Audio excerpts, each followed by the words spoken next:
Katër poet nga Gora e Maliqit janë nderuar me titullin Krenaria e qytetit. Përmes një aktiviteti të mbajtur në Bashkinë e Qytetit, u theksua lidhja e thellë mes vendit, frymëzimit dhe vargut poetik. Në këtë aktivitet u vlerësuan 4 krijues të njohur të zonës, të cilët me penën e tyre kanë përquar emrin e Gorës për te i kufive lokal. Vebi Skënderi, poeti i dritës dhe mallëngjimit, Ymer Nurka, i cili dha Gorës një zë të kthjellët e të gjallë, Nexhip Bashllari, që përjetësoi thjeshtësinë dhe mençurinë popullore, dhe Petrit Braçe, poeti që mbolli vargje si fara që mbin brez pas brezi.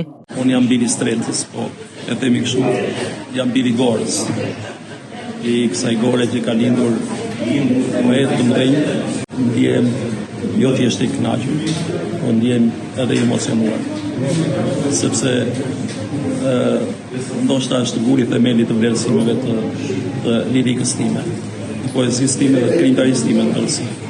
Poetë të tjerë të shuar të zonës u përmendën në këtë aktivitet si emra që kanë lënë gjurmë të pashlyeshme në letërsinë juglindore dhe shqiptare, siç janë Koçi Petriti, Agrona Golli, Besim Shyti dhe Ramadan Dinoshi. Përmes krijimtarisë së tyre, këta autor kanë sjellë në letër natyrën, njerëzit, punën, sakrificat dhe shpirtin e kësaj treve. Emrat e tyre u cilësuan si gur themeli të identitetit kulturor të Gorës.